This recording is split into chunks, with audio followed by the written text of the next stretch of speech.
Peggy 3. In Football Manager 2013, you can prepare your squad for the upcoming season and for every match along the way in a much easier way than before. This year we've completely revamped team training. There's now a new simplified overview panel which combines general training with match preparation. Each week you can choose where you want to focus your team's training, whether that's with more general training or by taking more time to prepare your players for specific matches. As with previous editions of the game, you can still set general training settings, which will run automatically throughout the season, looking at where you want your team to focus their attention and the intensity in which they train. You can also set match training preferences and decide whether you want your players to take a rest before or after a match, or even get them straight back on the training pitch after a poor performance.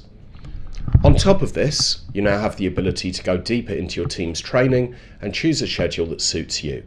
By using the schedule bar at the top of the panel, you can choose whether to designate more time to match preparation or to a general regime. You can take this further still by putting different training focuses and intensities into place and deciding how to best prepare for matches on a weekly basis.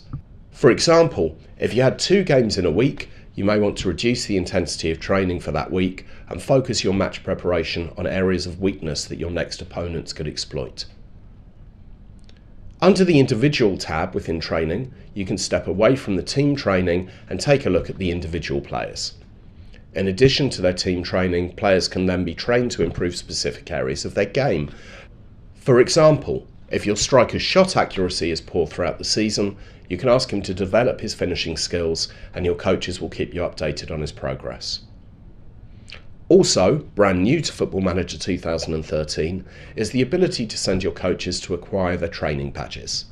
With the backing of your board and for a small fee, your backroom team can collect all their coaching badges and improve their skills so they can get the best out of your players. Before the season's even started, you can now get your players ready for action by sending them off to training camps. The board will choose a number of possible destinations for the camp, and the manager has the final call on where the team goes, which player he takes, and what they'll do while they're there. You'll also receive regular updates from your assistant on how well your squad are progressing throughout. In addition to pre-season training camps, in leagues with a winter break, you can now also take your team away for another training camp during this period, where you can keep your players working and even fit in a couple of friendlies to give your team a competitive edge going into the second half of the season. So that shows you the new and improved training features in Football Manager 2013. We hope they'll help you get the best out of your team.